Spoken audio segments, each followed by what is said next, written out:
The book of Hebrews has some of the most distinctive Christology, some of the most distinctive things to say about Jesus, and probably all of the New Testament. And so let's take a look here at some of the major themes and ideas that we find in this book. Jesus, of course, is a human being, and one of the kind of interesting things that's mentioned in Hebrews is that Jesus can even experience temptation.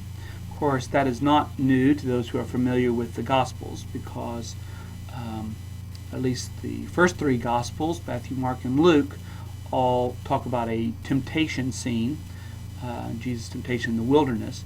So that's not new, but the book of Hebrews seems to expand the idea of temptation. Jesus' temptation is not just a singular event at the start of his ministry, but it seems to suggest that this is a characteristic of his life. And so that raises some very interesting questions about the author's understanding about Jesus being divine, or Jesus being God. If Jesus is God, and if God can't be tempted, how is it that Jesus can experience temptation? And so, but it's a really interesting, fascinating aspect that Jesus' humanity, his ability to experience temptation, is clearly taught in this book. But Jesus is also the radiance of God's glory, and he is seated at the right hand of God. So he does have an exalted place.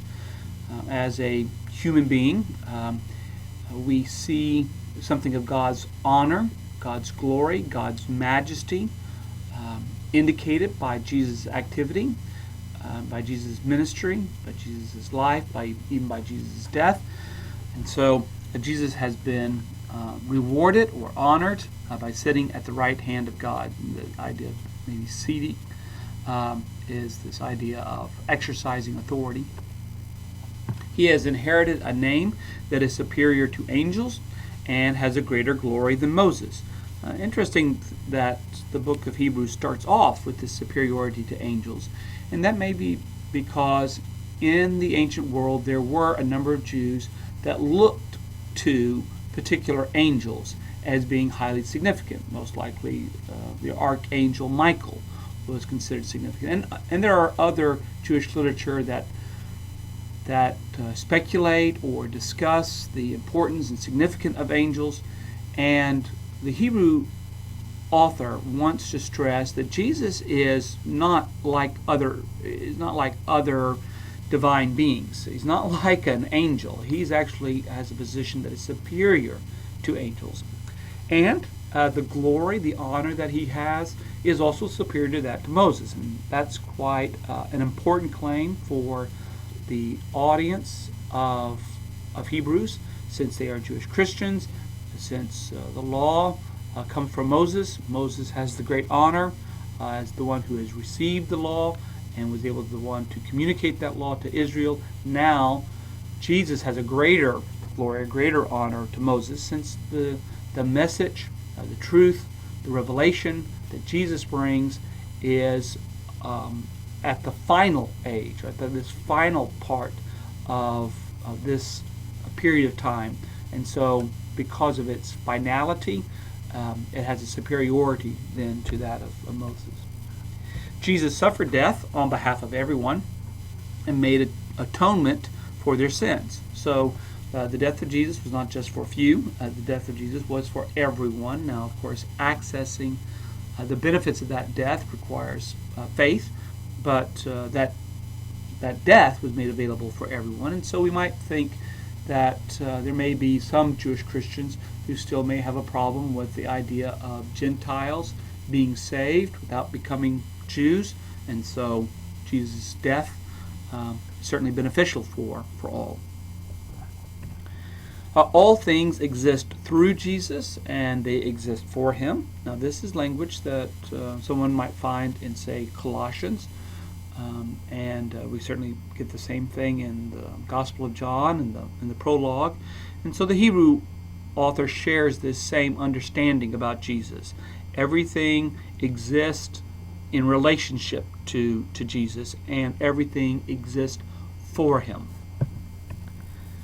He is the pioneer of our salvation. And this is probably one of the unique things in Hebrews. I think Hebrews is the only letter, certainly, that describes Jesus as a pioneer. The book of Acts may also describe Jesus as a pioneer, but among the letters of the other books, this is probably the only place where the idea of Jesus being a pioneer is described. And he set us free from being slaves to the fear of death. And that too has a sound of the same kind of things that Paul would talk about, say, for instance, in 1 Corinthians. And so these are the benefits that we have in following Jesus. He led the way, and we follow after him. And we are now free. We do not have to fear death. And that may hint to some of the concerns that the Hebrew author's audience felt. They were fearing death, either just through natural causes or possibly as well from persecution or antagonism that may have been coming from non-Christian Jews in particular. But the most significant thing in Hebrews is this emphasis about Jesus being the faithful high priest after the order of Melchizedek. Melchizedek was a priest who existed at the time of Abraham, and he lived in what later became Jerusalem. His name, interestingly enough, is Melech, means king, and Sadiq comes from the Hebrew word righteousness, so the king of righteousness. So that's kind of an interesting idea with Jesus also being understood as a king, and also providing righteousness or the means of righteousness for others. And so, well, what's significant about Melchizedek for Hebrews is the story of Melchizedek is that he blesses Abraham when Abraham comes to the region. And so what the Hebrew author understands now about this is the high priesthood comes from the Levitical tribe, the tribe of Levi, and particularly through the tribe of Aaron.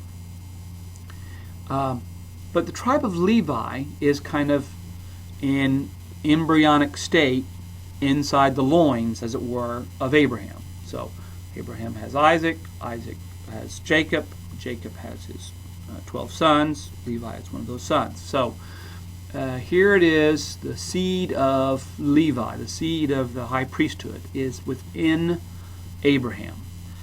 And here is a priest, a high priest, who exists prior to the high priesthood of the Levites.